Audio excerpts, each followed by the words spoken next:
Assalamualaikum warahmatullahi wabarakatuh. Sebelumnya terima kasih banyak untuk Bapak Ibu semua yang bersedia hadir hari ini. Walaupun harinya hujan deras tapi masih mau berhadir ke acara hari ini. Jadi kali ini ulun izin pakai bahasa Indonesia hari ini. Jadi hari ini saya akan melaksanakan diseminasi aksi nyata tentang budaya positif di sekolah. Jadi yang pertama-tama saya ingin menyampaikan tujuan kegiatan kita hari ini. Tujuannya ada 3, yaitu yang pertama memahami konsep pendidikan menurut Ki Hajar Dewantara. Kemudian yang kedua memahami konsep budaya positif. Dan yang ketiga memahami peran guru untuk membangun budaya positif.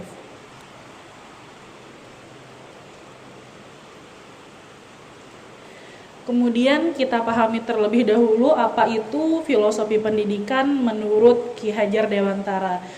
Jadi menurut Ki Hajar Dewantara, pendidikan itu menuntun segala kodrat yang ada pada anak. Ki Hajar Dewantara juga menjelaskan bahwa hendaknya pendidikan itu sesuai dengan kodrat alam dan kodrat zaman, di mana pendidikan itu harusnya bersifat dinamis dan bukan statis. Jadi maksud Ki Hajar Dewantara di sini adalah pendidikan itu harus menyesuaikan di mana anak itu berada, pada zaman apa anak itu tumbuh dan berkembang. Jadi pendidikan itu harus menyesuaikan. Bukannya ketika kita mengajar pada tahun 2024 tapi kita mengadopsi pendidikan pada tahun 1945 misalkan. Atau misalkan anak atau sekolah kita berada di daerah pertanian, berada di daerah sungai, tapi kita mengadopsi pendidikan di mana daerah-daerah pesisir atau pendidikan daerah luar negeri. Namun kita harus mempertimbangkan kodrat alam di mana anak itu berada dan kodrat zaman di mana zamannya anak itu tumbuh dan berkembang.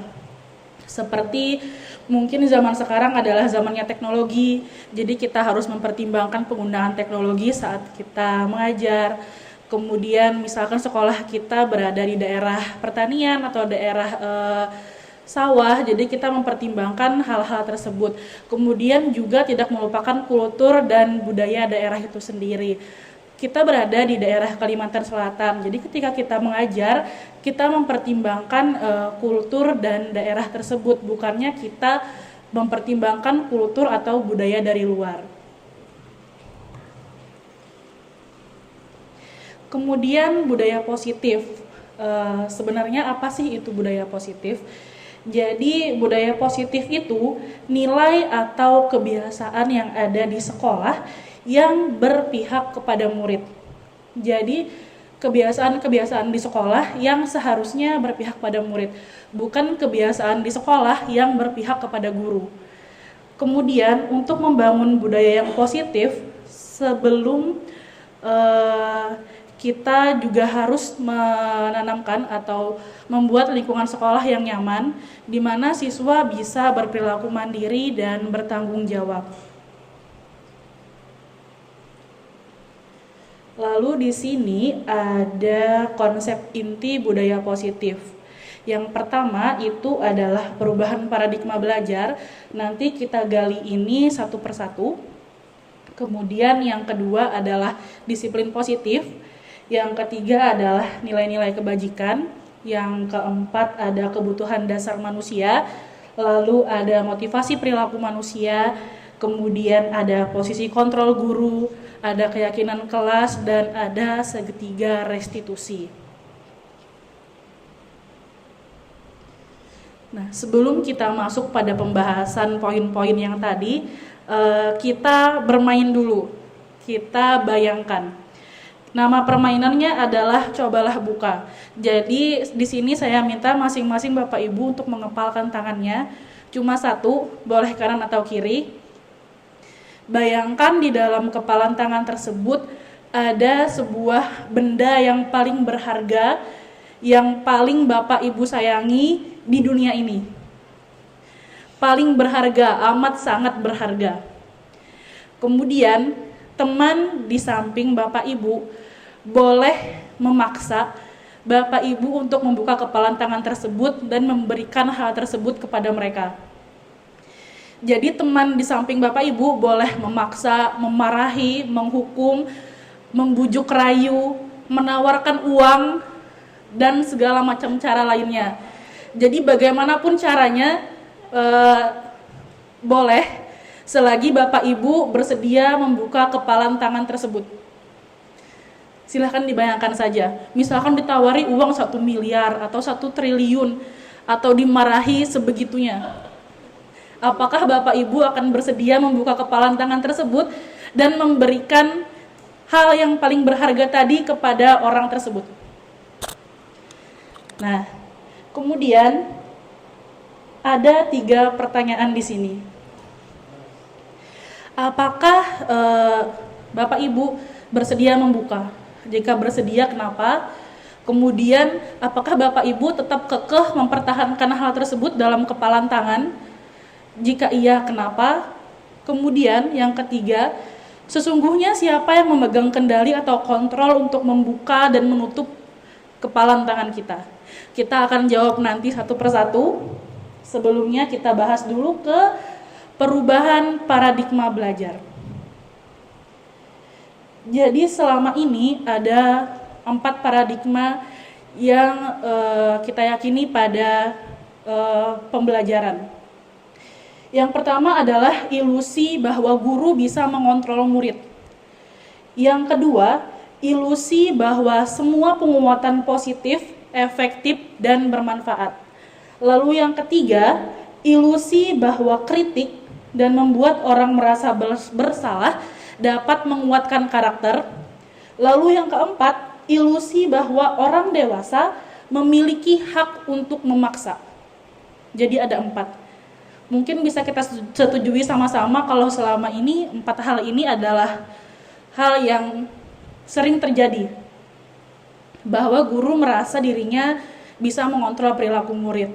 Bahwa guru merasa dengan bujukan, dengan bujuk rayu, atau dengan menghukum, guru bisa mengontrol perilaku murid tersebut.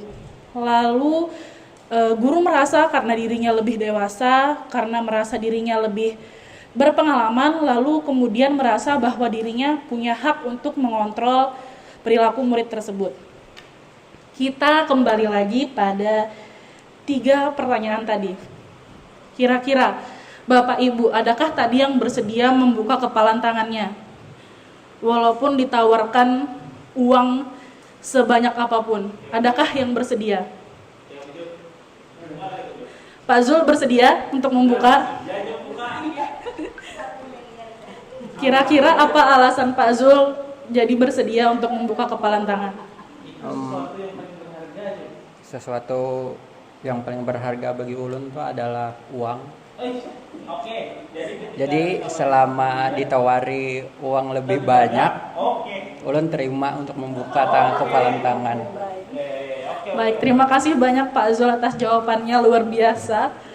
Mungkin bisa kita pahami bahwa ternyata yang paling berharga adalah uang. Jadi ketika uang tersebut ditukar dengan uang yang lebih banyak, maka Pak Zul bersedia membuka kepalan tangan.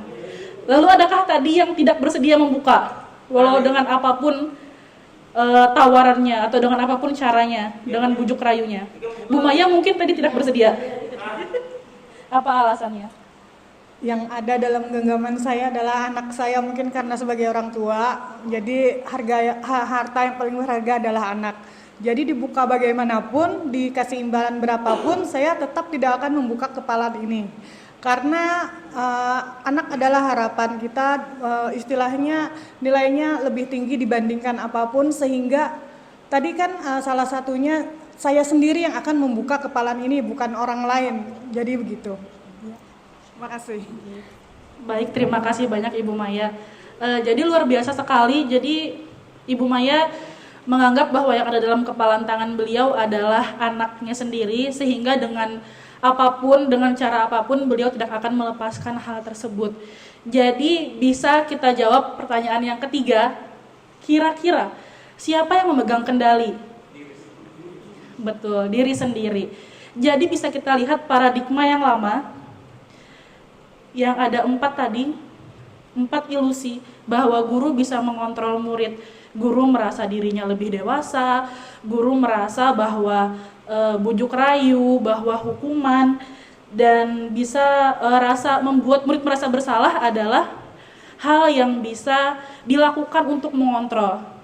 Namun setelah kita mempraktekkan permainan tadi, mungkin kita semua sama-sama setuju bahwa keputusan ada di tangan kita sendiri.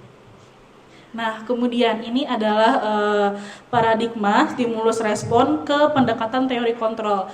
Jadi sebelumnya yang kita yakini adalah paradigma stimulus respon, namun sekarang lahirlah teori kontrol tentang dunia. Dulu kita beranggapan bahwa realitanya kebutuhan kita atau kebutuhan murid itu sama. Kita menganggap semuanya sama rata. Kita memberikan murid materi, memberikan murid pendidikan secara sama, secara rata. Kita menganggap itu adalah hal yang adil. Namun menurut teori kontrol, realitanya kebutuhan kita atau kebutuhan murid itu berbeda-beda. Lalu yang kedua, semua orang melihat hal yang sama. Kita merasa murid kita melihat hal yang sama dengan kita. Kita melihat itu salah, kita merasa murid juga harus melihat kalau itu salah. Kita melihat itu benar, kita juga merasa bahwa murid harus melihat itu benar. Namun realitanya menurut teori kontrol, setiap orang memiliki gambaran yang berbeda. Mungkin kita menganggap itu salah, namun murid kita melihat ya itu tidak apa-apa, ya itu baik-baik saja. Kemudian kita mencoba mengubah orang agar berpandangan sama dengan kita. Sama seperti yang barusan, kita mencoba mengontrol murid agar murid memiliki pemikiran yang sama dengan kita. Kita berpikir kalau meja itu harus kotak, jadi kita juga mengontrol murid untuk berpikir bahwa semua meja bentuknya harus kotak. Padahal menurut teori kontrol, kita berusaha memahami pandangan orang lain tentang dunia. Kita juga harus berusaha memahami pandangan murid. Tidak semerta-merta pandangan kita kalau meja itu harus kotak, kita juga harus memahami mungkin murid memiliki pandangan lain. Mungkin murid ingin meja berbentuk segitiga, mungkin ingin meja berbentuk bulat. Kita harus memahami hal tersebut. Lalu paradigma lama menganggap bahwa perilaku buruk dilihat sebagai suatu kesalahan. Namun, menurut teori kontrol, semua perilaku memiliki tujuan. Jadi kita melihat misalkan murid berbuat salah, kita langsung ya sudah salah, murid ini salah. Tapi kita tidak bertanya, mengapa dia melakukan hal tersebut? Apa tujuannya? Mengapa? Kemudian, orang lain bisa mengontrol saya. Kita menganggap bahwa orang lain bisa mengontrol diri kita. Namun kenyataannya, menurut teori kontrol, hanya kita sendiri yang bisa mengontrol diri kita. Tidak ada satu orang pun yang bisa mengontrol keputusan kita sendiri. Kemudian, sebaliknya, menurut paradigma lama, berpandangan bahwa saya bisa mengontrol orang lain. Namun kenyataannya, kita tidak bisa mengontrol siapapun. Kemudian, pemaksaan ada pada saat bujukan gagal. Saat kita membujuk murid dengan cara yang halus menurut kita, namun murid tetap menolak, misalkan disuruh melepaskan sepatu, kita sudah mencoba dengan cara yang paling halus sehalus mungkin, namun murid tetap menolak, maka jalan selanjutnya yang kita pikirkan adalah paksaan, dipaksa. Namun, menurut teori kontrol, kolaborasi dan konsensus menciptakan pilihan-pilihan baru. Jadi ketika misalkan murid tidak mau melepaskan sepatu, kita bisa bertanya, kenapa alasannya? Mengapa tidak mau? Jadi maunya seperti apa? Jadi menurut kamu inginnya bagaimana? Kita berkolaborasi, mencari jalan keluar bersama. Kemudian model berpikir menang dan kalah. Selama ini kita berpikirnya menang dan kalah. Ada nilai yang lebih bagus, ada nilai yang jelek. Ada yang buruk dan ada yang baik. Namun kenyataannya model berpikir ini harus dirubah menjadi menang dan menang. Kita harus mencari solusi yang menciptakan win-win solution, di mana ketika ada konflik, sebagaimana mestinya kita harus membuat semua orang merasa puas, semua orang merasa kalau kebutuhannya terpenuhi. Tidak ada satu orang yang merasa rugi dan tidak ada satu orang yang merasa diuntungkan. Kemudian selanjutnya, kita akan membahas tentang disiplin positif dan nilai-nilai kebajikan universal.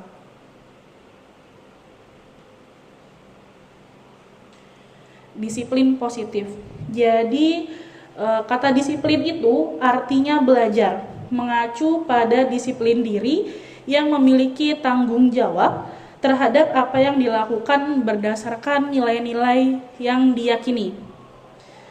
Lalu sebagai pendidik, tujuan kita adalah menciptakan peserta didik yang memiliki disiplin diri sehingga berperilaku mengacu kepada nilai-nilai kebajikan. Jadi disiplin adalah nilai yang diyakini, bukan nilai yang mereka yakini, tapi nilai yang diyakini.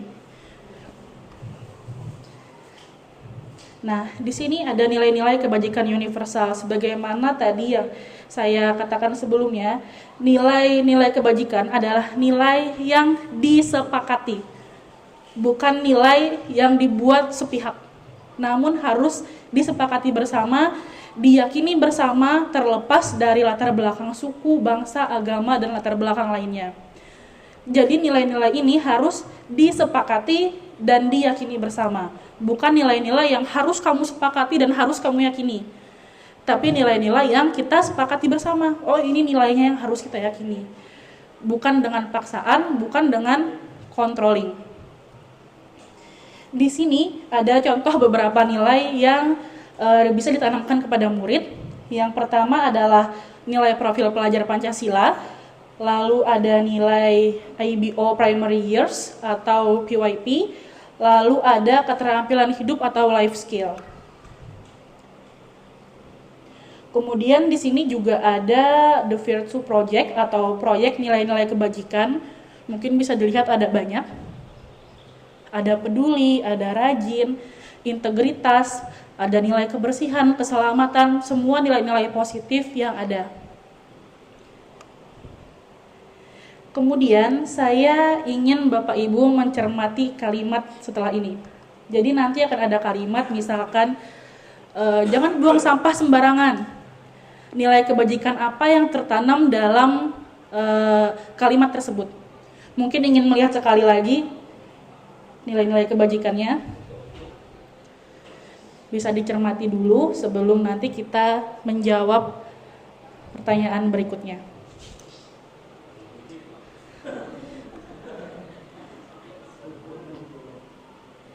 Kalimat yang pertama adalah selalu kembalikan buku ke tempatnya. Kira-kira nilai kebajikan apa yang ada pada kalimat tersebut? Tanggung jawab. Tanggung jawab. Ada jawaban lain? Ada jawaban lain? Disiplin.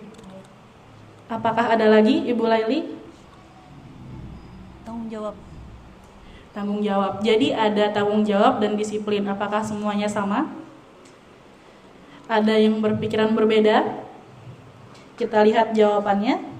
Tanggung jawab, benar sekali. Kemudian kalimat yang kedua. Dilarang mengganggu orang lain. Nilai kebajikan apa yang ada pada kalimat ini? Dilarang mengganggu orang lain. Apakah juga tanggung jawab? Apakah ternyata nilai kebersihan? Toleransi. Apakah ada lagi? Pak Zul sepertinya berpikir keras, menyipitkan mata. Mungkin ada satu nilai yang terpikirkan. Menurut ulun peduli. Baik, menurut Pak Zul nilainya adalah peduli. Apakah ada yang lain? Oh, dibuka lagi, baik. Ada peduli, rajin, integritas, rasa hormat, keterus-terangan, keberanian, kebahagiaan, tanggung jawab.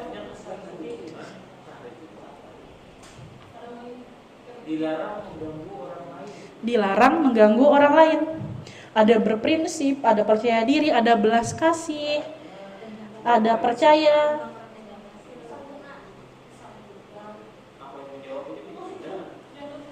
Baik, sepertinya ini lumayan membingungkan. Jadi kita lihat bersama jawabannya. Kalimat dilarang mengganggu orang lain adalah nilai kebajikan menghormati orang lain dan diri sendiri.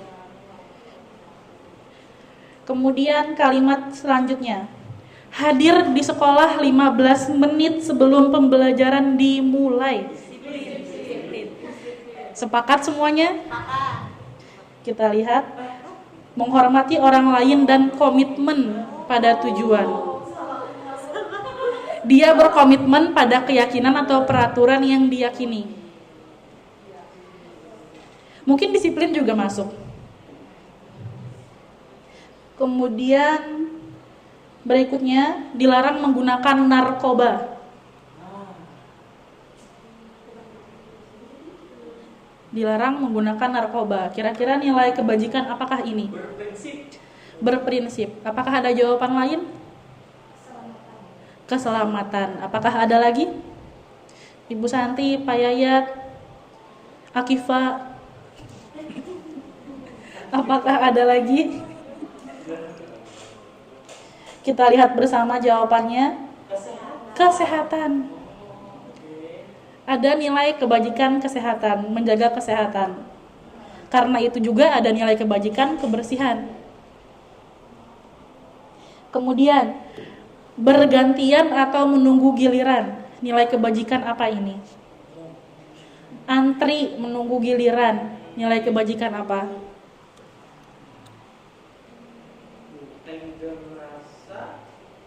Tenggang rasa. Oh, bukan. Apa? Menghormati hak orang lain. Bisa. Ada lagi? Bu Ida mungkin?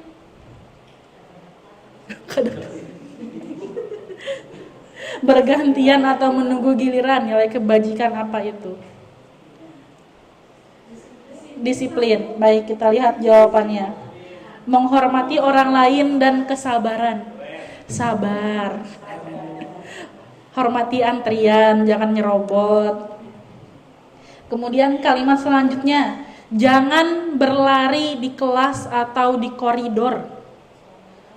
Nilai kebajikan apa? Keselamatan, peduli, kasih sayang, berprinsip, komitmen, kebersihan, kesehatan, keselamatan, disiplin, keselamatan. Kita lihat keselamatan dan keamanan. Kemudian gunakan masker. Kita lihat benar, kesehatan dan keselamatan.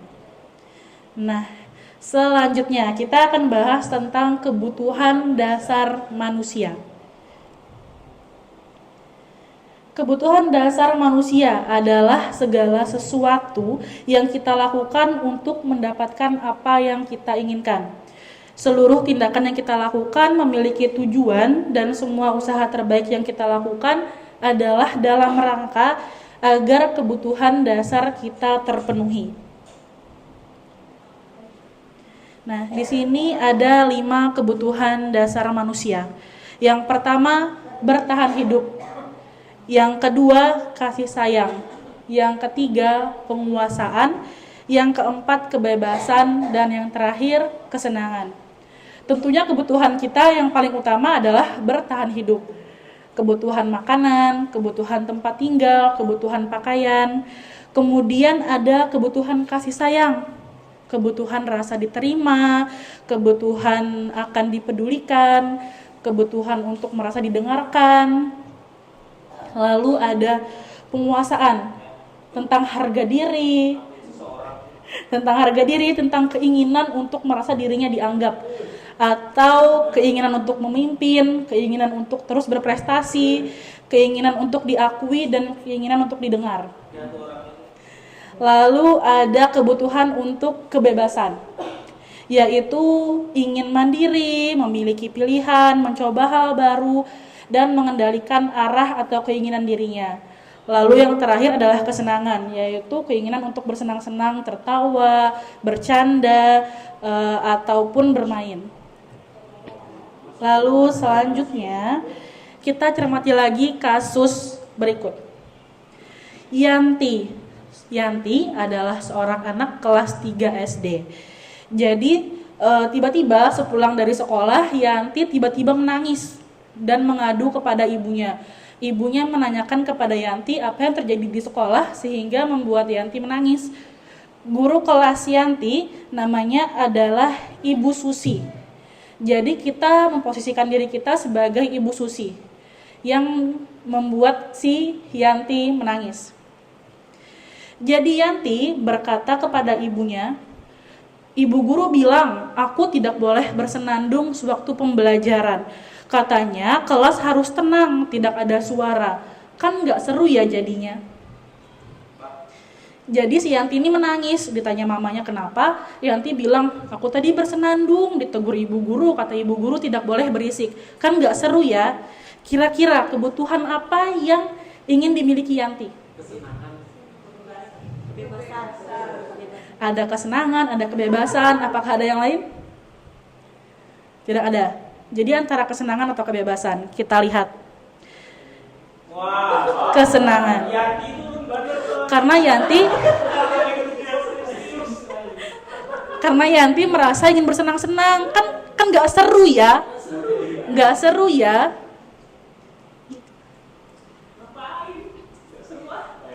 Nah, kemudian ditanya lagi, terus kenapa lagi menangis? Terus kata Yanti, ibu guru tidak menyapa aku hari ini, padahal aku pakai jepit rambut baru. Tapi tidak disapa. Kasih sayang, apakah semuanya setuju kalau ini adalah kebutuhan akan kasih sayang? Si Yanti pakai jepit rambut baru, merah menyala, tapi tidak dipedulikan oleh gurunya. Setidaknya Yanti berharap, wah cantik sekali. Pengakuan, perhatian, kasih sayang. Kita lihat kasih sayang dan rasa diterima, merasa kalau dirinya dilihat nih sama ibu guru. Kemudian Yanti berkata lagi, aku bosen, masa gitu-gitu aja belajarnya, dengerin ibu guru aja, bosen aku tuh. Kebutuhan dasar apa ini? Si Yanti bosen cuma dengerin ibu guru aja. Kebutuhan dasar apa yang ingin dimiliki Yanti? Kebebasan. Apakah ada yang lain? Kesenangan. Ada lagi? Tadi ada bertahan hidup, ada kasih sayang, ada penguasaan, kebebasan, dan kesenangan. Di antara 5 itu, kira-kira apa? Kebebasan? Kita lihat jawabannya. Benar, kebebasan. Yanti ingin bebas, Yanti gak mau belajar yang itu-itu aja, bosen dengerin ibu guru. Kemudian selanjutnya Yanti bilang lagi ke ibunya, aku sebel, gambarku kan jelek, gak rapi, tapi ibu guru malah memperlihatkan hasil gambaranku di depan kelas. Sebel. Nilai kebajikan apa, kebutuhan apa yang diinginkan Yanti? Aku sebel, gambaranku kan jelek, tidak rapi, tapi ibu guru malah menunjukkannya di depan kelas. Kasih sayang. Semuanya setuju? Kita lihat penguasaan. Dia merasa rendah diri ketika ibu gurunya menampilkan gambarnya yang dia rasa jelek. Kemudian dia merasa di kelas akhirnya berkecil hati dan tidak merasa ada prestasi lagi nih, karena sudah merasa dijelekkan oleh ibu guru. Nah, kemudian setelah ada 5 kebutuhan dasar tadi, ada lagi namanya motivasi perilaku. Motivasi perilaku manusia ini ada 3. Yang pertama, menghindari ketidaknyamanan atau hukuman. Ini adalah motivasi eksternal yang datangnya dari luar. Lalu yang kedua, untuk mendapatkan imbalan atau penghargaan dari orang lain. Ini juga motivasi eksternal yang mungkin selalu Pak Wira cari-cari. Lalu yang ketiga adalah untuk menjadi orang yang mereka inginkan, untuk menjadi diri sendiri, melakukan hal-hal yang diyakini. Ini baru motivasi internal. Karena dia ingin menjadi orang tersebut, ingin melakukan karena dia merasa itu adalah hal yang harus dilakukan. Dari 3 motivasi tadi, ada 2 motivasi yang bisa dikerucutkan, yaitu eksternal dan internal. Motivasi eksternal datangnya dari luar, yaitu takut akan hukuman dan ingin dapat penghargaan. Lalu yang kedua adalah internal, yaitu ingin melakukan nilai-nilai yang diyakini atas kesadaran dirinya sendiri. Kemudian kira-kira apa itu motivasi? Ada yang ingin mengutarakan pendapatnya, apa itu motivasi?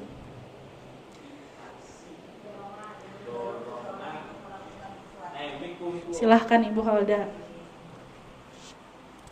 Ya, motivasi adalah yang mendorong seseorang untuk melakukan sesuatu. Baik, terima kasih banyak Ibu Halda. Jadi menurut Ibu Halda, motivasi adalah dorongan dari diri seseorang untuk melakukan sesuatu. Jadi benar sekali apa kata Ibu Halda, motivasi itu adalah dorongan yang timbul dari dalam diri kita secara sadar atau tidak sadar untuk mencapai tujuan tertentu. Nah, kemudian ada lagi konsep disiplin dengan segitiga atau dengan pendekatan restitusi. Jadi biasanya selama ini yang kita tahu di sekolah ada 2 cara untuk mendisiplinkan murid, yaitu dengan hukuman atau dengan memberikan konsekuensi. Bisa dilihat di sini perbedaannya, hukuman adalah sesuatu yang menyakitkan, tidak nyaman untuk murid dalam waktu yang jangka panjang, lalu korban atau murid akan mendapatkan keadilan, namun murid akan merasa tersakiti. Jadi mungkin hukuman itu adil, namun murid akan merasa sakit saat menerimanya. Lalu konsekuensi, sesuatu yang harus terjadi, tidak nyaman dalam waktu jangka pendek. Jadi hukuman akan tidak nyaman dalam waktu jangka panjang, namun konsekuensi hanya akan tidak nyaman dalam waktu jangka pendek. Lalu korban atau murid akan merasa diabaikan dan murid akan dibuat merasa tidak nyaman. Ada yang bisa memberi contoh bagaimana itu hukuman dan bagaimana itu konsekuensi? Apakah ada yang ingin memberi contoh? Jadi misalkan kasusnya murid datang ke sekolah pada hari Selasa yang harusnya menggunakan seragam sasirangan, namun menggunakan seragam pramuka. Kalau dia dihukum, apa yang akan dia terima dalam kasus tersebut? Apa yang akan dia terima kalau kita menghukum? Misalkan harus melepaskan baju dan berkeliling lapangan, itu adalah salah satu bentuk hukuman. Karena tidak ada dasar positif atau tujuan positif yang mendasari. Mungkin murid akan merasa menyesal, namun dia akan merasa tersakiti. Iya, mungkin hal itu adil karena dia sudah melanggar peraturan, namun murid akan merasa tersakiti dalam waktu yang jangka panjang. Dia mungkin akan merasa trauma, mungkin akan merasa takut. Kemudian, iya. Nah, kemudian jika dia menerima konsekuensi, apa yang akan dia terima? Konsekuensinya paling sopan.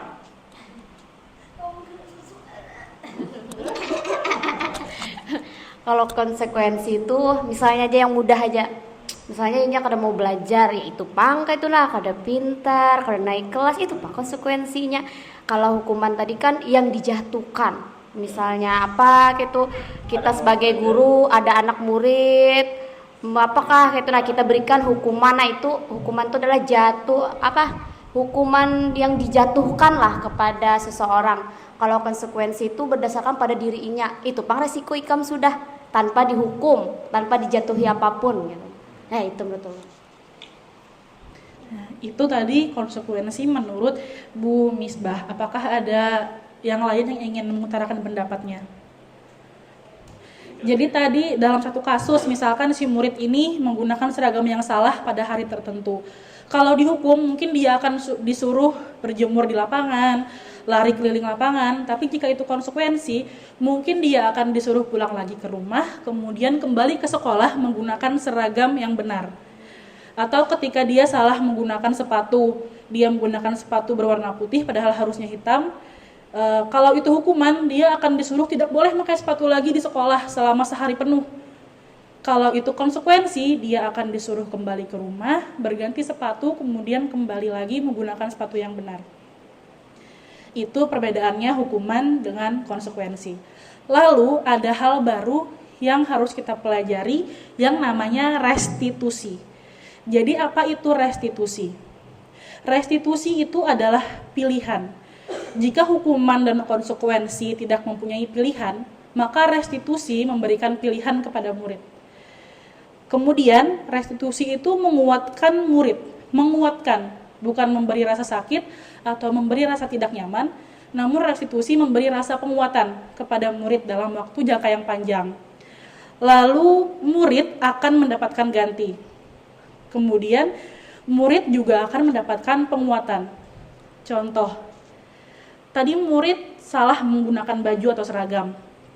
Jika dihukum dia disuruh berlari, jika dapat konsekuensi dia disuruh pulang berganti baju. Bagaimana jika restitusi? Kita akan bertanya, kenapa hari ini menggunakan seragam yang salah? Apakah kamu tahu kalau seragam ini salah? Apakah kamu tahu kalau perbuatanmu salah? Kenapa kamu berbuat begitu? Apa alasannya? Kemudian kira-kira apakah kamu tahu peraturan atau keyakinan mana yang dilanggar saat kamu melakukan ini? Kemudian jika kamu tahu, menurutmu apa solusinya? Apa yang ingin kamu lakukan untuk memperbaiki ini?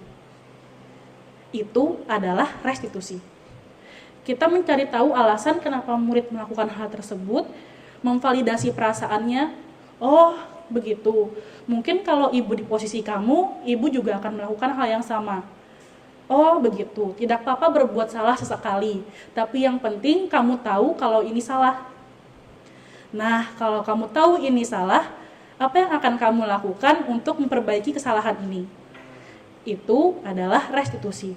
Jadi tidak ada efek rasa sakit, tapi menciptakan win-win solution. Kedua belah pihak diuntungkan.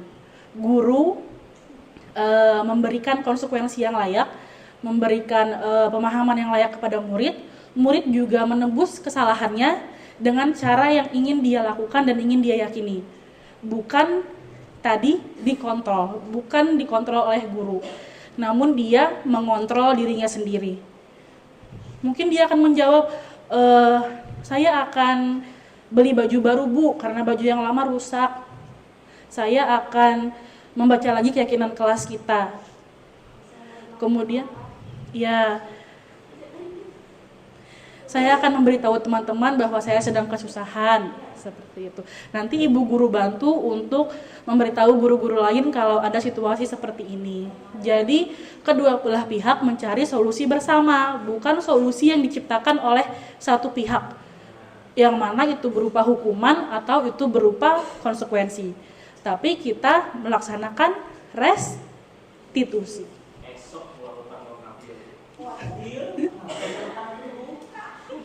Nah, ada 3 pertanyaan di sini. Pertanyaan pertama, Ibu Laili bisa bacakan pertanyaan pertama?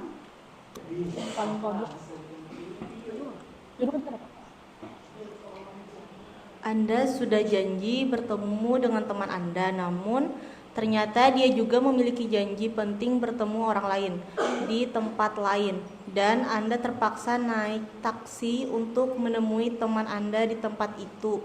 Apakah Anda akan meminta teman Anda membayar biaya taksi Anda menuju ke tempat tersebut? Jadi sudah janji ketemuan di Kotego, si Laili dan si Santi. Laili sudah sampai di Kotego. Santi baru mengabari, Laili, aku batal ke Kotego, aku ke Cafe Diang. Terpaksalah Laili berangkat lagi ke Cafe Diang pakai ojek. Laili terpaksa mengeluarkan uang berlebih, padahal rencananya hanya untuk ke Kotego. Kemudian Santi menawarkan, "Ku ganti Li uang ojeknya." Kira-kira apa yang akan Bapak Ibu lakukan jika ada di posisi Laili? Apakah akan menerima saja? Apakah akan menolak? Atau apa yang akan dilakukan? Apakah ada yang ingin menjawab? Ada yang ingin menjawab mewakili Pak Irwan mungkin? Diterimakah ada Pak Irwan? Baik, ada Bang. Ada. Kata Pak Irwan, jika Pak Irwan menjadi Laili, Pak Irwan tidak akan menerima tawaran ganti uang ojek tersebut. Lalu pertanyaan yang kedua, mungkin Bu Maya minta tolong bacakan.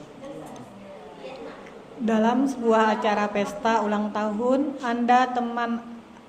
teman Anda memecahkan gelas. Apakah Anda akan membiarkan dia membayar harga gelas yang dipecahkannya?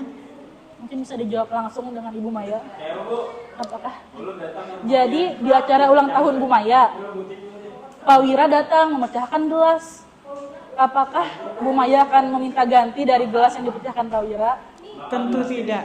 Karena kita sebagai orang yang melaksanakan acara tersebut, untuk kenyamanan tamu yang hadir, hal itu adalah hal kecil dan biasa sehingga semua akan menjadi nyaman, dan itu hal kecil.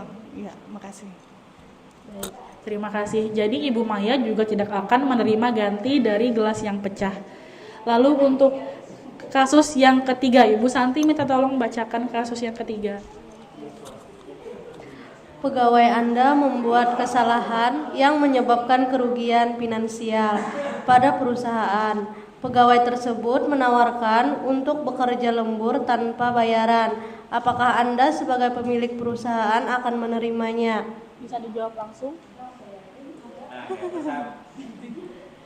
Apakah akan diterima tawaran tersebut? Jangan mau dipengaruhi.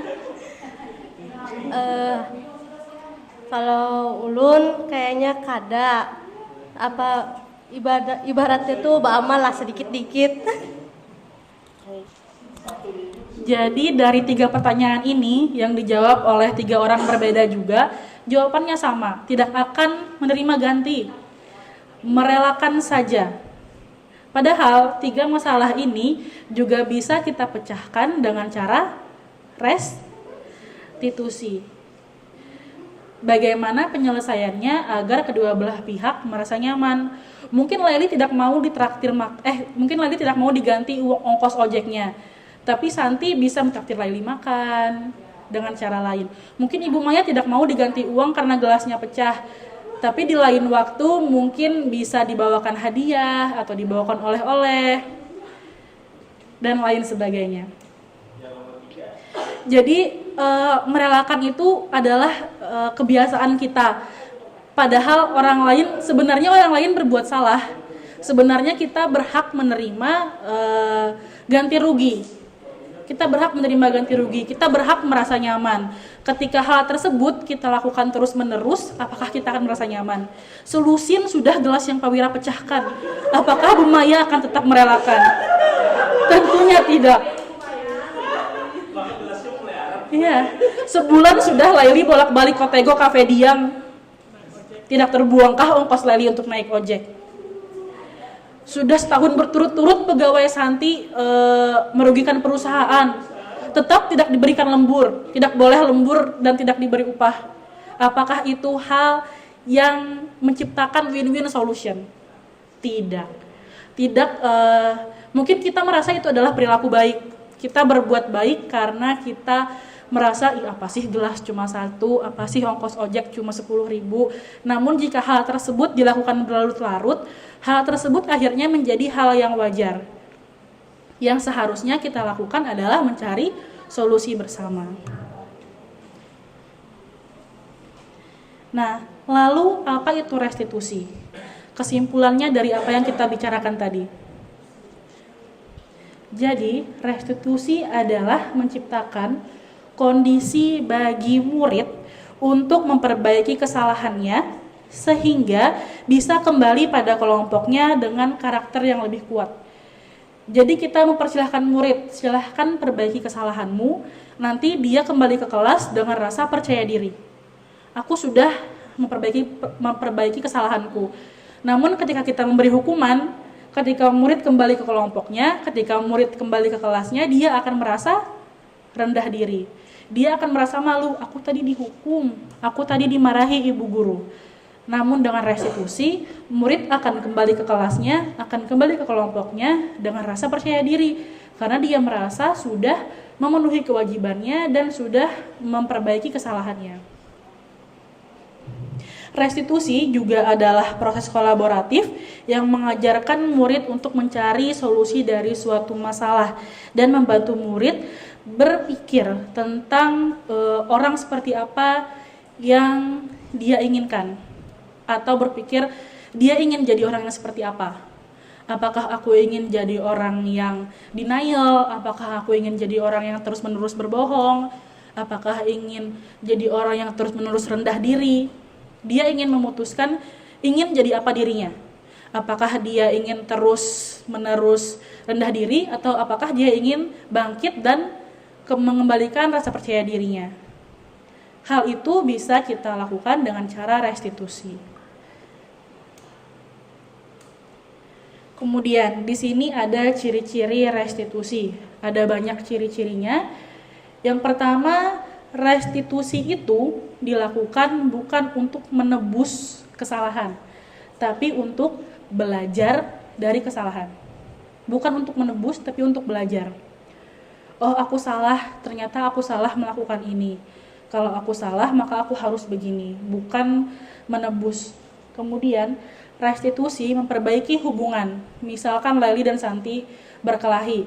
Jika diberi hukuman dua-duanya, mungkin dua-duanya akan terus berkelahi. Tapi jika diselesaikan dengan cara restitusi, mungkin hubungan tersebut akan membaik. Lalu, restitusi adalah tawaran, bukan paksaan. Kita menawarkan murid solusi, tapi kita tidak memaksa murid untuk melakukan atau melaksanakan solusi tersebut. Kemudian, restitusi menuntun untuk melihat ke dalam diri murid apa yang dia inginkan, kebutuhan apa yang ingin dia miliki, apa yang dia rasakan. Kemudian mencari kebutuhan dasar yang mendasari tindakan. Itulah kenapa ada pertanyaan, kenapa kamu melakukannya? Mengapa? Apa dasarnya? Kemudian, restitusi adalah cara yang paling baik untuk mencari solusi. Lalu restitusi fokus pada menciptakan karakter, bukan tindakan. Jadi fokusnya adalah kita mengembangkan karakter murid dengan restitusi, bukan berfokus pada hasil akhir tindakan apa yang murid lakukan. Jadi misalkan tadi murid salah menggunakan sepatu, kita tidak berfokus pada solusi apa yang diciptakan murid, tapi kita berfokus pada karakter apa yang sedang dia kembangkan saat dia menawarkan solusi tersebut. Kemudian restitusi itu menguatkan, lalu restitusi fokus pada solusi, dan restitusi mengembalikan murid yang berbuat salah pada kelompoknya. Jadi ketika murid berbuat salah, kita kembalikan lagi ke kelompoknya, bukannya malah memisahkan murid dari kelompoknya. Kalau memberi hukuman kan kadang-kadang murid akhirnya jadi terpojok, terpisah dari kelompoknya, merasa dikucilkan atau mungkin malah dibully. Tapi dengan restitusi, murid bisa kembali pada kelompoknya dengan rasa percaya diri.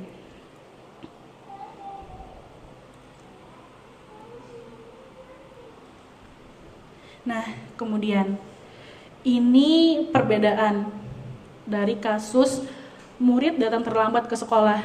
Perbedaan apa yang akan diterima murid jika guru memberikan hukuman, jika guru memberikan konsekuensi, dan jika guru memberikan restitusi. Jika diberi hukuman seperti tadi, murid mungkin akan disuruh berdiri, dimarahi, atau malah dibuat merasa bersalah. Lalu kalau diberi konsekuensi, murid mungkin akan diminta untuk tidak ada jam istirahat untuk hari ini karena kamu sudah terlambat. Namun jika dengan restitusi, guru akan menanyakan kepada murid keyakinan kelas apa yang sudah kamu langgar. Apa solusi yang akan kamu tawarkan jika kamu sudah tahu kalau kamu berbuat salah? Mungkin Bapak Ibu sudah bisa merasakan perbedaannya. Apakah sudah bisa? Sudah, alhamdulillah. Kemudian kita bermain lagi. Kita cermati lagi kalimat berikut ini. Tentukan apakah kalimat itu merujuk pada hukuman atau pada konsekuensi. Cuma dua pilihannya, hukuman atau konsekuensi, tidak ada restitusi. Jadi kalimatnya yang pertama adalah murid disuruh mencatat 100 kali. Saya tidak akan terlambat lagi. Hukuman. Baik, benar. Kemudian selanjutnya, lari mengelilingi lapangan basket. Hukuman. Baik, semuanya setuju ini hukuman? Ya, kita lihat hukuman. Lalu yang ketiga, murid diminta push up 15 kali karena tidak menggunakan masker ke sekolah. Hukuman lagi. Benar. Lalu selanjutnya, mengganti kertas tugas teman yang sudah dicoret-coret. Konsekuensi. Betul. Lalu selanjutnya, membersihkan tumpahan air. Konsekuensi. Benar. Lalu murid disuruh untuk mengenakan sepatu seharian di sekolah karena tidak mengenakan sepatu hitam. Disuruh tidak boleh pakai sepatu seharian di sekolah karena tidak pakai sepatu hitam. Hukuman atau konsekuensi? Hukuman. Sepakat? Sepakat. Baik, hukuman. Kemudian lari mengelilingi lapangan karena terlambat saat pembelajaran PJOK. Hukuman atau konsekuensi? Lari mengelilingi lapangan karena terlambat saat pembelajaran PJOK. Ada dua, Kak Happy konsekuensi, Pak Wira hukuman. Yang lain? Hukuman. Baik. Selamat Kak Happy, sudah benar menjawab bahwa ini adalah konsekuensi karena di pembelajaran PJOK.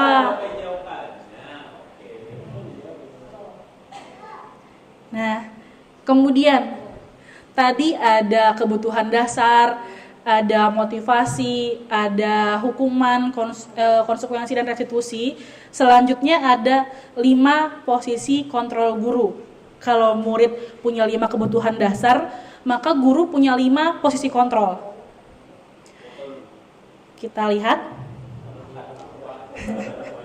Ada pertanyaan. Tisa dan Hana dipanggil masuk ke ruangan Ibu Dewi, Kepala Sekolah SMA Makmur. Ibu Dewi baru saja mendapatkan pengaduan dari ibunya Tisa bahwa Hana menggunakan kata kasar dan merendahkan Tisa di sosial media. Jadi si Hana ini update status lah, memaki-maki, merendahkan si Tisa. Akhirnya ibunya Tisa mengadukan hal tersebut kepada kepala sekolah. Kasus yang kedua, Anto jarang sekali hadir di pembelajaran jarak jauh. Pada saat hadir pun, Anto seringkali menggunakan kata-kata kasar dan mengejek teman-temannya di kolom chat. Hal ini sudah sangat mengganggu dan beberapa orang tua mengikuti pembelajaran daring mengeluhkan tentang perilaku Anto tersebut.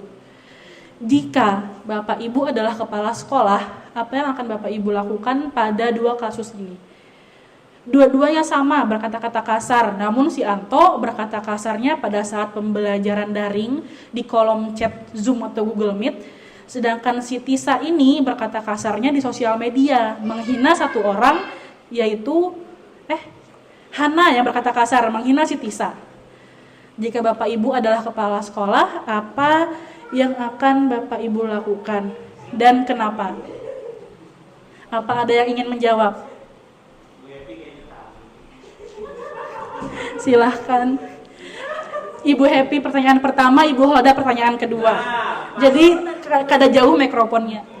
Pertanyaan kedua aja gitu. Oh ya, silahkan. Kalau Ulun sebagai guru ketika pembelajaran daring tersebut untuk si Anto memberikan disiplinnya adalah kolom chatnya dia tidak bisa mencat ditutup ditutup kolom chat. Jadi selama pembelajaran daring atau tidak bisa berkata-kata kasar di dalam pembelajaran tersebut. Menurut Ulun. Jadi tetap pembelajaran tetap dilaksanakan. Jadi untuk kolom chatnya di mute ya, ditutup kayak gitu. Ya, konsekuensi. Silahkan Ibu Halda. Untuk kasus Tisa dan Hana, jadi semisal kita sebagai kepala sekolah jangan langsung juga menerima misalnya aduan dari siapa tadi Ibunya Tisa. Ibunya Tisa, aduh kalau mengadakan bahwa Hana ini berkata-kata kasar, berkata kurang bagus di sosial media tentang anaknya. Nah kita tuh harus mencari bukti dulu, mana buktinya nang kata-kata kasar tadi, misalnya berupa screenshotnya kah, kayak itu. Nah kalau memang benar inya nang kayak itu, selaku kepala sekolah tuh memberikan semacam kayak teguran lah, menasehati agar jangan lagi mengulangi perbuatannya karena itu sesuatu yang membuat ketidaknyamanan bagi orang lain. Kira itu aja. Atau yang viral akhir-akhir ini video klarifikasi saya tidak akan lagi berbuat kekerasan di media sosial. Baik, terima kasih untuk Ibu Happy dan Ibu Holda. Berarti tadi jika Pak Wira jadi kepala sekolah, muridnya akan disuruh membuat video klarifikasi.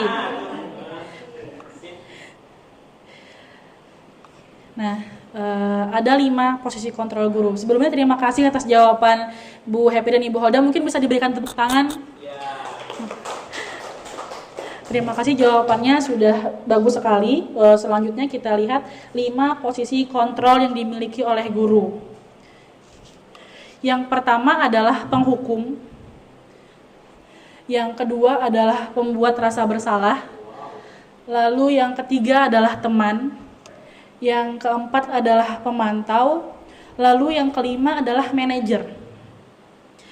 Jika pada kasus tadi, jika kepala sekolah perannya adalah sebagai penghukum, maka mungkin kepala sekolah akan langsung, "Anto, kamu tidak boleh lagi ikut pembelajaran daring." Jika dia adalah penghukum. Kemudian pembuat rasa bersalah. Mungkin jika kepala sekolahnya adalah posisi kontrolnya ada di pembuat merasa bersalah, beliau akan mengatakan, "Berapa kali sih harus ibu beritahu? Kenapa selalu mengecewakan ibu? Kecewa sekali ibu dengan kamu." Itu adalah posisi kontrol pembuat merasa bersalah. Ya. Nah, jika posisi kontrolnya adalah teman, maka dia akan mengatakan, "Ayo dong, ikuti peraturan sekolah, jangan berbuat seperti itu. Tolonglah bantu ibu sekali ini. Ya sudah, tidak apa-apa, lain kali jangan diulangi lagi ya." Guru akan mengatakan hal tersebut jika posisi kontrolnya adalah sebagai teman. Kemudian yang keempat adalah pemantau. Jika pemantau sama tadi seperti Ibu Happy, kamu tahu kan kamu berbuat salah, berarti kamu tahu kan kamu akan menerima konsekuensi dari kesalahan kamu. Apa yang akan kamu lakukan? Itu adalah posisi guru sebagai pemantau. Posisi manajer mungkin seperti Ibu Holda tadi. Kita cari tahu dulu, benar atau tidak, mengapa dia melakukan hal tersebut, apa alasannya, mana buktinya. Seorang manajer akan menanyakan, apakah kamu tahu kesalahanmu? Apakah kamu ingin menebus kesalahan tersebut? Jadi di sini ada 2 posisi kontrol yang menimbulkan dampak negatif. Apa itu? Penghukum dan pembuat rasa bersalah.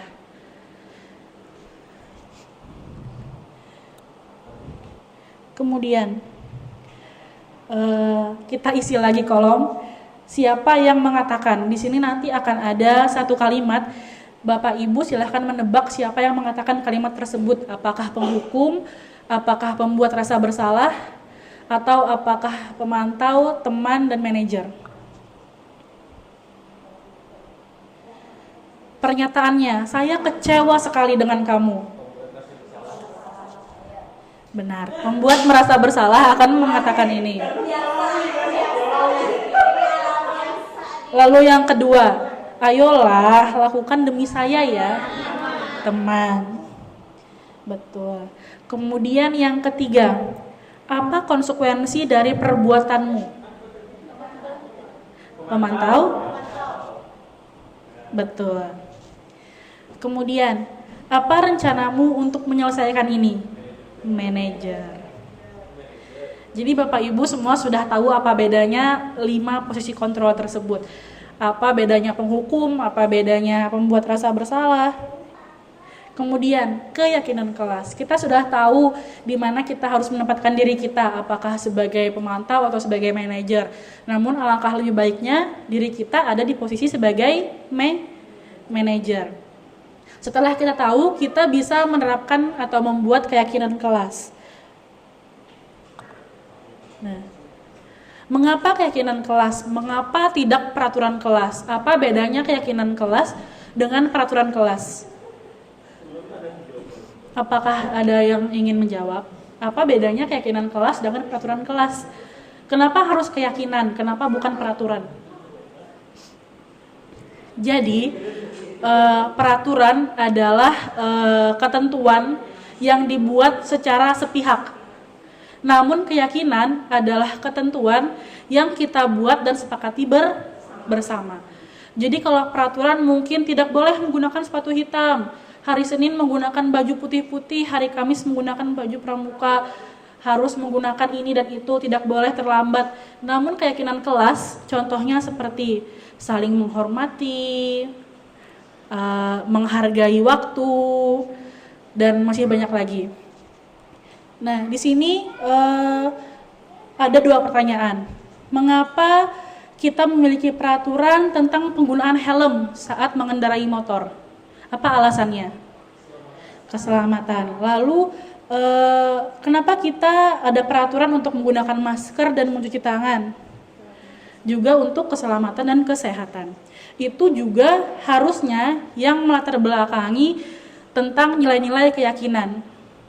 Keyakinan kelas adalah nilai kebajikan universal yang disepakati sebelumnya. Tadi kita sudah mencari tahu tentang apa itu nilai kebajikan universal.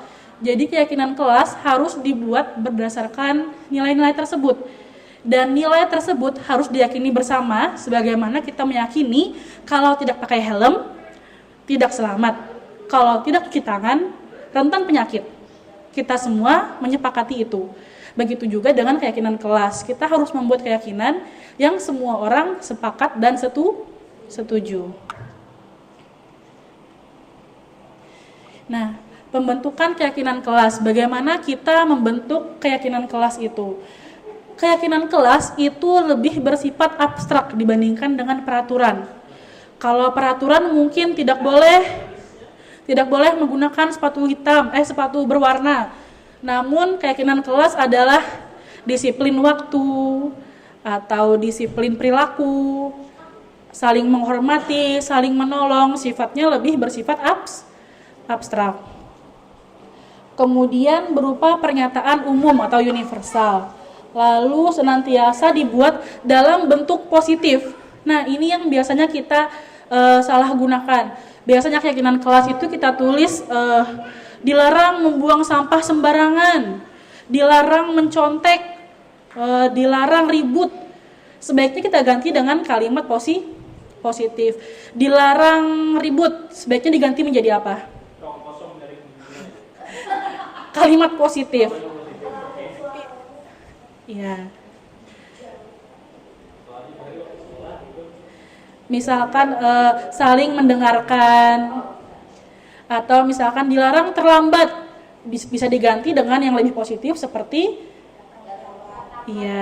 datang tepat waktu atau datang lebih awal.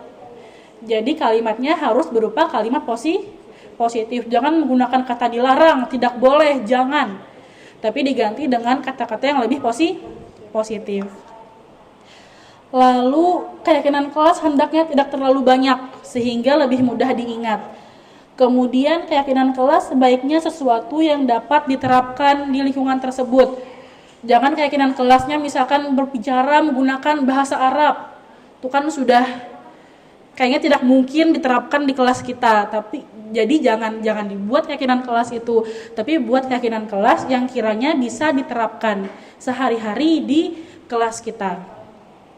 Lalu semua warga kelas hendaknya ikut berkontribusi dalam pembuatan keyakinan kelas. Jadi keyakinan kelas ini tidak hanya dibuat oleh guru, namun dibuat oleh murid bersama-sama dengan guru.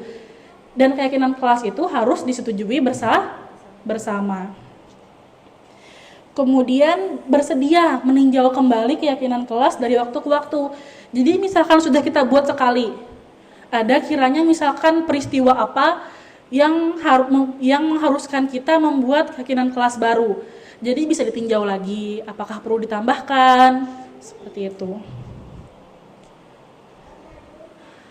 Nah, ini adalah contoh proses pembuatan keyakinan kelas yang saya terapkan baru-baru ini. Jadi, ini tidak harus seperti ini, bisa menggunakan cara lain. Namun kemarin saya menggunakan dengan gambar. Karena murid-murid kita kan kebanyakan belum bisa baca tulis. Rata-rata kalau di sekolah umum mereka menggunakan post-it yang ditulis oleh muridnya, misalkan memberikan ide dilarang merokok, dilarang menggunakan handphone. Jadi ditempelkan di papan tulis, kemudian dipilah-pilah mana yang ingin digunakan. Kalau ini kemarin saya memberikan pilihan dengan menggunakan gambar. Jadi mereka memilih mana nih gambar mana yang ingin dipilih untuk jadi keyakinan kelas. Kemudian ketika sudah dipilih, ditempelkan, kemudian bersama-sama lagi dengan guru mengkaji ulang apa saja yang sudah dipilih, kira-kira apa yang sama kita ambil, kemudian apakah ada yang perlu dikurangi atau apakah ada yang perlu ditambah. Setelah dapat hasil akhir, kemudian keyakinan kelas itu ditandatangani dengan lembar persetujuan bahwa semua warga kelas sudah setuju dengan keyakinan kelas yang dibuat. Nah, yang terakhir, segitiga restitusi. Tadi kita sudah mengenal apa itu restitusi. Kemudian ada juga yang namanya proses segitiga restitusi. Jadi saat kita melakukan restitusi itu ada 3 tahapan. Yang pertama adalah stabilkan identitas. Yang kedua adalah validasi tindakan yang salah. Dan yang ketiga adalah menanyakan keyakinan. Jadi ketika kita melaksanakan restitusi harus ada 3 tahapan ini.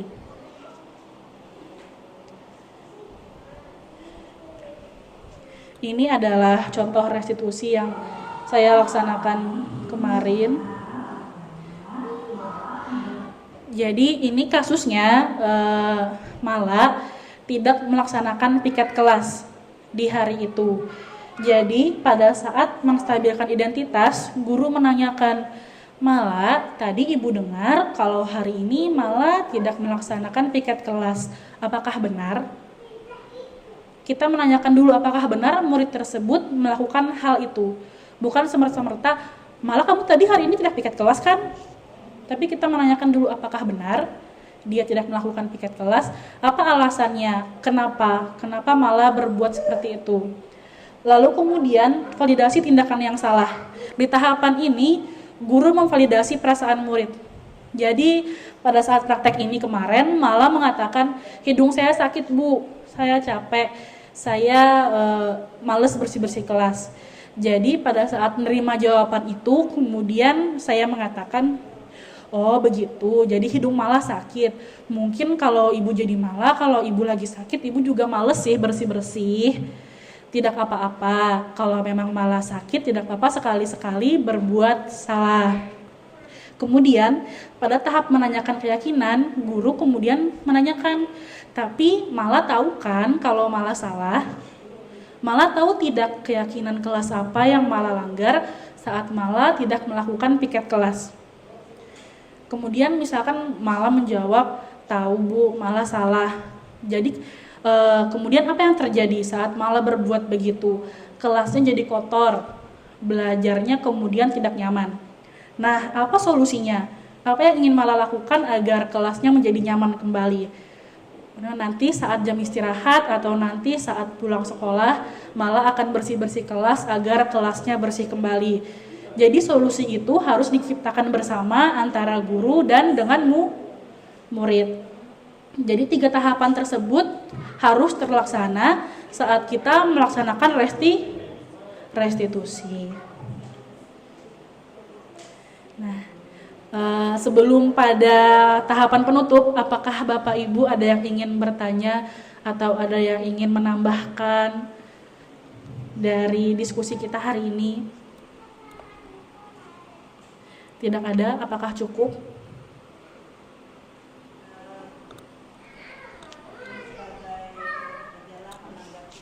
Menanggapi dari apa yang disampaikan dan dipaparkan oleh Ibu Suci untuk praktek baik hari ini, sangat bagus ilmu-ilmu baru yang disampaikan untuk kita semua, yang tentu tidak semua itu kita tahu kan. Hanya baru hari ini kita tahu tentang ilmu-ilmu baru yang disampaikan Ibu Suci, dan itu sangat bagus untuk kita terapkan, baik itu kita posisi sebagai seorang guru ataupun nantinya Ibu Suci posisi sebagai seorang kepala sekolah, insya Allah.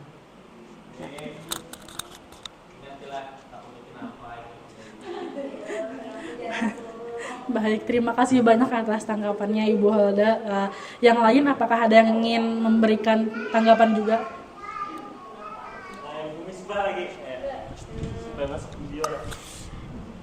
Assalamualaikum warahmatullahi wabarakatuh. Bukan ingin menambahkan atau apa ya, tapi sangat berterima kasih kepada Ibu Suci. Saya baru tahu restitusi.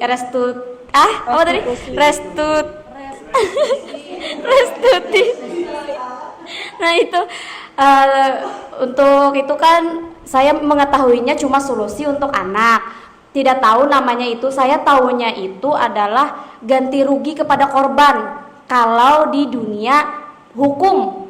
Nah, ternyata kalau di dunia pendidikan ada juga namanya. Jadi pemberian solusi yang sering kali saya berikan kepada ada anak murid, ternyata itu namanya restitusi.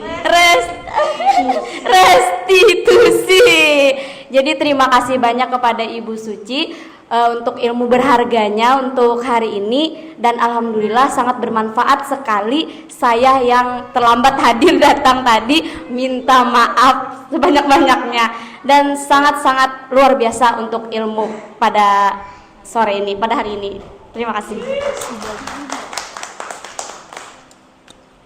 Baik, terima kasih banyak Ibu Misbah. Oh iya, silakan.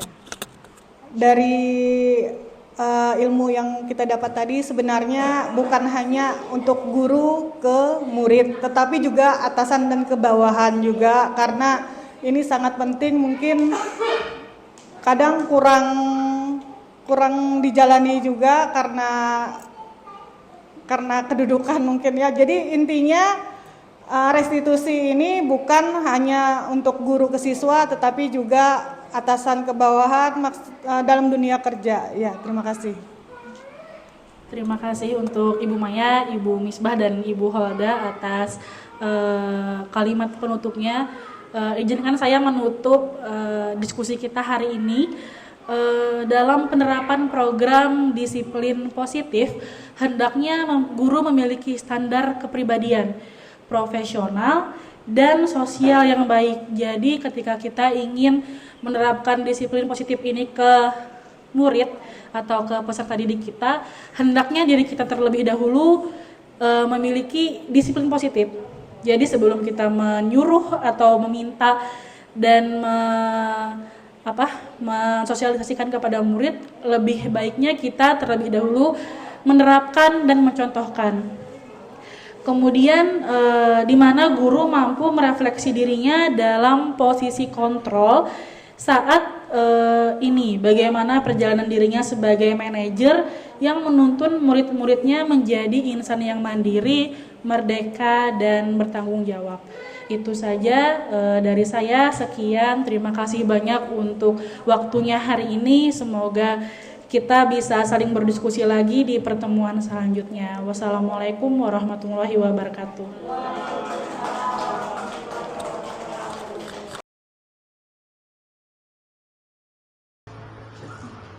Assalamualaikum warahmatullahi wabarakatuh. Waalaikumsalam warahmatullahi wabarakatuh. Selamat pagi. Pagi. Semua Semuanya hari ini sehat? Sehat. Sudah sarapan? Sudah. Najwa sarapan apa hari ini, Wak? Samu. Putri, Pak? Putri sarapan apa hari ini? Talu. Rahma, Pak? Sama. Aka, Pak? Telur. Hari ini siapa yang tahu kita akan ngapain? Sama Ibu. Kita akan membuat keyakinan keyakinan kelas. Siapa yang tahu apa itu keyakinan kelas? Yang tahu angkat tangannya. Siapa yang tahu apa itu keyakinan kelas? Belum ada yang tahu. Ibu mau tanya dulu, apa bedanya peraturan kelas dengan keyakinan kelas? Ada yang pernah mendengar peraturan lah? Peraturan sekolah. Pernah dengar tidak? Pernah, pasti pernah dengar. Pernah dengar tidak, Putri? Peraturan sekolah. Apa peraturan sekolah? Misalkan hari Senin memakai seragam putih. Menggunakan sepatu berwarna hitam. Terus masuk kelas jam berapa? Jam 8. Itu namanya peraturan sekolah. Peraturan. Boleh dilanggar tidak? Ada boleh. Tidak boleh. Waktu ibu kepala sekolah membuat peraturan itu, Rahma, Putri, Najwa, Rafka diajak tidak membuat peraturannya? Ditanya ibu kepala sekolah lah, ini peraturannya setujukah atau tidak setuju? Ditanya lah. Tidak. Itu dibuat oleh ibu kepala sekolah dan guru-guru. Kalau keyakinan kelas yang membuat adalah kita sendiri, kita semua berkolaborasi membuat keyakinan kelas. Jadi nanti Najwa, Putri, Rahma, Rafka masing-masing memberikan ide untuk keyakinan kelas. Jadi apa bedanya keyakinan kelas dan peraturan? Apa tadi bedanya? Kalau peraturan hanya disepakati oleh kepala sekolah dan guru-guru, tapi kalau keyakinan kelas kita bersama-sama menyepakatinya. Jadi semuanya terlibat, dan keyakinan kelas itu berdasarkan dari ide-ide dari kita sendiri, bukan ide dari orang lain. Jadi Rahma, Putri, Najwa, Rafka sendiri yang memberikan ide. Misalkan keyakinan kelas kita, Bu, satu, jangan memainkan handphone di dalam kelas misalkan, tapi tidak boleh menggunakan kata jangan, karena itu adalah kalimat negatif. Contoh kalimat positifnya apa? Misalkan jangan membuang sampah sembarangan, itu kalimat apa? Negatif, karena menggunakan kata jangan. Contoh kalimat positifnya apa? Buanglah sampah pada tempatnya. Itu contoh kalimat positif. Jadi keyakinan kelas itu harus menggunakan kalimat-kalimat yang positif. Jadi misalkan jangan duduk di atas meja, itu boleh tidak? Tidak boleh, karena itu kalimat negatif. Jadi kalimat positifnya apa? Duduklah di kursi masing-masing. Tadi apa Jaraka? Tidak boleh juga tidak boleh dipakai. Tidak boleh menggunakan sepatu berwarna merah. Itu kalimat negatif apa positif? Negatif. Karena menggunakan kata tidak. Gantinya apa jadi kalimat positif? Gunakanlah sepatu berwarna hitam. Itu contoh kalimat yang positif. Itu namanya keyakinan kelas. Terus misalkan kita sudah buat keyakinan kelas kita, misalkan ada 5. Semuanya Najwa, Putri, Rahma, Rafka semuanya harus setuju dengan keyakinan kelas tersebut. Tidak boleh ada yang tidak setuju. Nah, sekarang Ibu, kita langsung mau membuat keyakinan kelas. Di sini Ibu ada contoh gambar-gambar keyakinan kelas. Misalkan di sini mengerjakan tugas mandiri, tidak boleh mencontek. Terus kemudian membuang sampah pada tempatnya. Kemudian di sini ada apa? Jam. Atau datang tepat Waktu. Terus di sini ada duduk yang rapi, ada antri yang benar. Ini apa? Membersihkan kelas.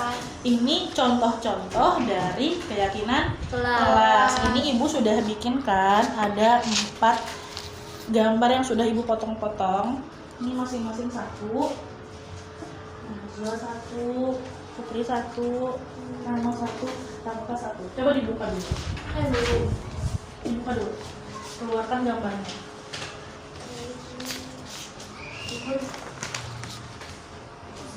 Mana? Oh.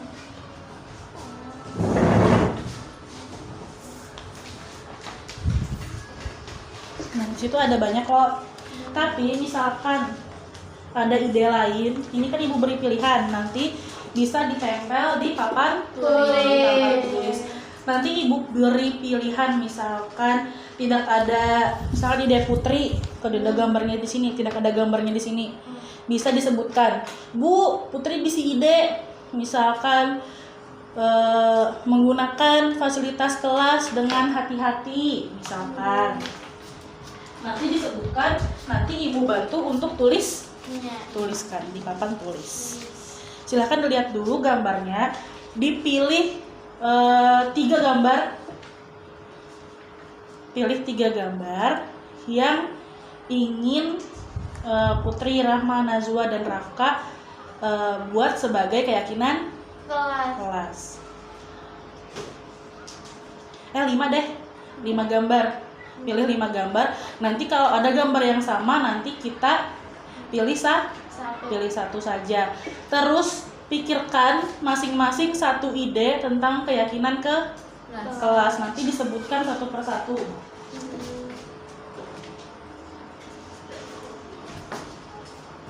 Pilih 5, Wak.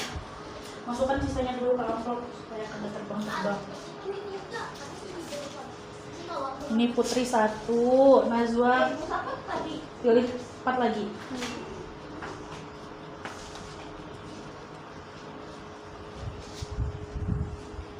Pilih 5. Ya. Mana gambarnya? Pilih 5. 2, 3, 4, 5. Kelebihan 1. Mana yang di kelebihan 1? Pilih 5. Ini ada 6. Mana yang boleh itu. Oke. Nah, ini sisanya Najwa tempelkan di papan tulis.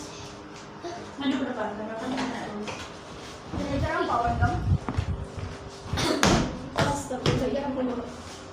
Nah, bikin video. Istirahat dulu, jangan ganggu ibu ya. Tempelkan di papan tulis, nanti pakai pulsa. Berapa butik, Bu? Pilih 5. 5. Oke. Saling membantu. Saling berbagi.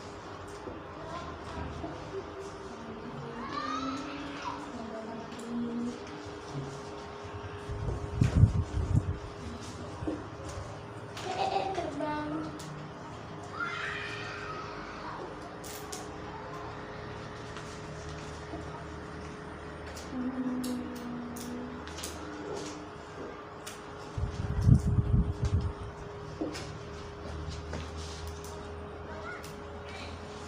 Sudah, silakan duduk. Terima kasih Najwa nih Putri. Sudah pilih 5. Kakak sudah. Kakak ayo maju, tempelkan. Sisanya Najwa sambil dipikirkan satu ide keyakinan kelas apa, misalkan merapikan tempat duduk sebelum pulang.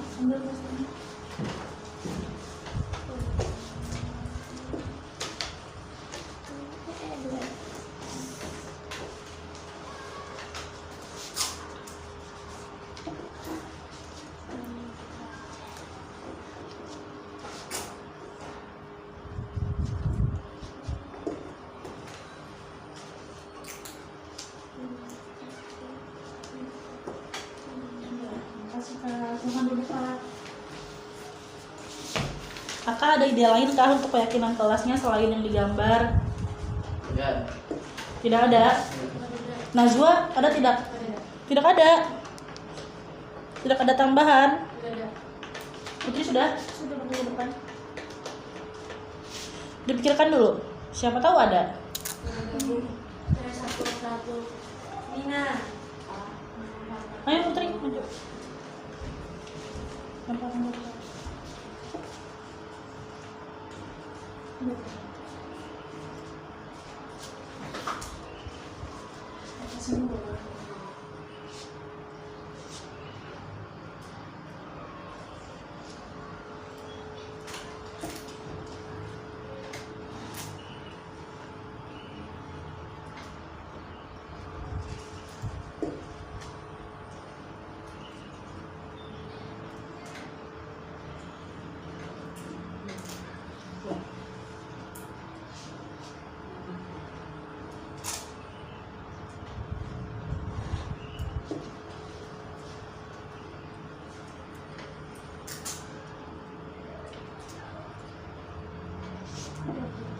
Masih lama lagi. Ya.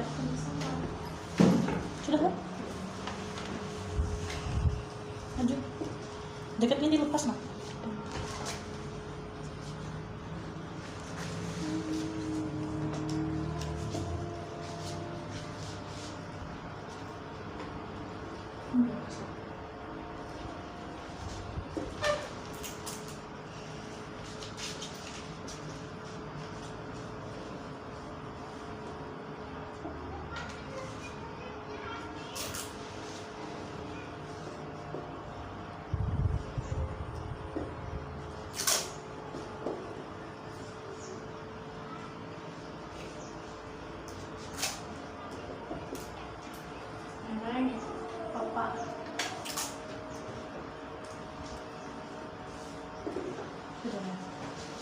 Silahkan duduk, terima kasih. Ibu tanya sekali lagi, ada yang punya ide selain yang digambar? Ada yang punya ide lain? Tidak ada. Rahmal ada? Ada tidak yang selain digambar? Mengerjakan tugas. Mengerjakan tugas. Mengerjakan tugas dengan mandiri, seperti itu kah?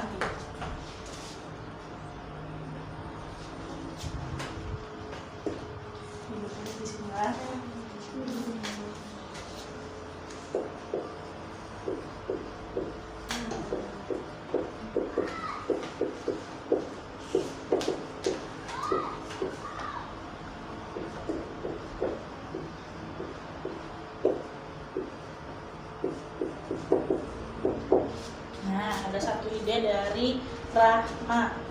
Sekarang kita lihat gambar-gambar yang sudah dipilih. Ini tadi Rahma yang pilih. Ada saling berbagi, menghormati guru, tepat waktu, angkat tangan untuk bertanya atau berbicara, dan saling membantu. Terus di sini ada pilihannya Najwa, mengembalikan barang ke tempat semula. Ini apa? Menghormati guru. Ini sama. Ini yang sama kita ambil. Kita ambil satu lah. Terus ini apa? Menjaga kebersihan. Ini antri. Ini apa? Saling membantu. Sama tidak? Sama. Kita ambil satu. Kemudian ini saling berbagi. Sama tidak? Sama. Berarti kita ambil satu. Ini apa? Mendengarkan dengan baik. Saat ibu guru menjelaskan, anak-anak mendengarkan dengan baik. Tidak boleh saling ngobrol. Terus ini menjaga kebersihan diri. Kemudian duduk rapi. Ini membuang sampah pada tempatnya. Lalu menjaga kebersihan. Sama tidak? Sama. Kita ambil satu. Ini lagi, angkat tangan untuk berbicara. Sama tidak? Sama. Kita ambil satu. Datang tepat waktu. Sama tidak? Sama. Kita ambil lagi satu. Yang ini menghormati guru? Sama. Kita ambil lagi 1. Sisa berapa ini? 1, 2, 3, 4, 5, 6, 7, 8, 9, 10, 12 ditambah 1. Ide Rahma tadi mengerjakan tugas dengan mandiri jadi berapa? 13. Apakah semuanya mau dipakai untuk keyakinan kelas? Yang pertama, mengerjakan tugas dengan mandiri atau jangan mencontek. Jangan mencontek, kerjakan tugas masing-masing. Lalu yang kedua, saling berbagi. Misalkan Putri lagi lupa bawa pensil, pinjam sama Rahma, saling berbagi. Kemudian menghormati guru. Saat guru masuk kelas, mengucapkan salam. Kalau guru lagi berbicara, didengarkan. Kemudian ini datang tepat waktu. Kita masuk kelas jam berapa? Jam 8. Bolehkah masuk jam 8 lewat 30 menit? Tidak boleh. Lalu apa? Saling membantu. Misalkan lagi olahraga, ada teman yang jatuh, saling bantu. Jangan ditertawakan, jatuh kasihan. Boleh tidak? Tidak boleh, harus dibantu. Lalu ini mengembalikan barang ke tempat semula. Misalkan nih, pinjam hand sanitizer ibu yang ada di sini, dibawa ke meja. Terus kada dikembalikan lagi ke sini, boleh tidak? Tidak boleh. Kalau dipinjam dikembalikan lagi ke tempatnya. Lalu angkat tangan untuk berbicara. Kalau ibu lagi menjelaskan, terus misalkan mau bertanya, misalkan Rafka mau bertanya, angkat tangan dulu. Bu, Rafka mau bertanya. Jangan langsung berbicara, jangan langsung memotong omongan ibu. Lalu menjaga kebersihan. Seperti apa? Nyapu. Melaksanakan piket. Lalu antri. Ini misalkan mau masuk kelas atau mau pulang sekolah, di kelas salaman ke ibu, antri, jangan berebut, aku dulu salaman.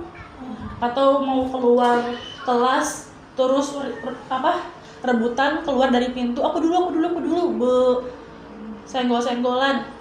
Boleh tidak? Tidak boleh, harus antri satu persatu, salim ke ibu satu persatu, keluar ruangan satu persatu.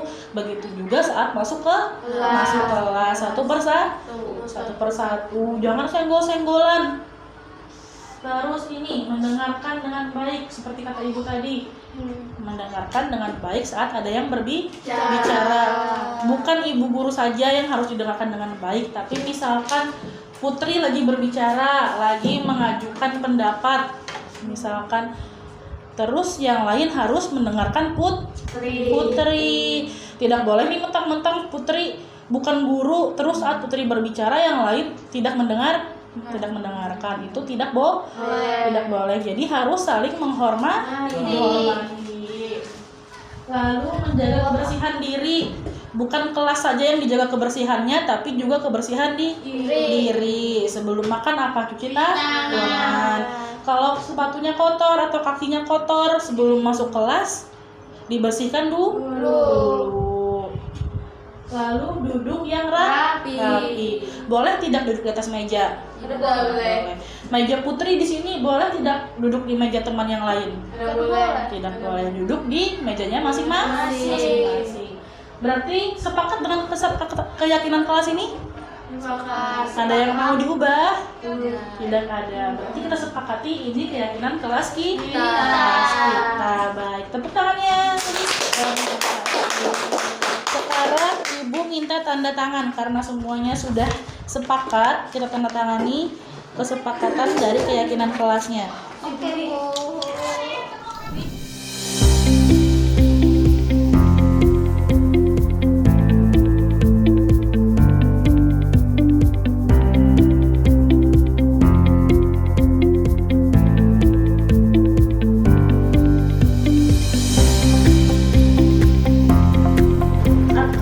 Ibu mau tanya, perasaan Aka saat kita membuat keyakinan kelas? Senang sekali. Terus apakah menurut Aka keyakinan kelas itu penting untuk dilakukan? Penting Lalu kenapa menurut Aka penting?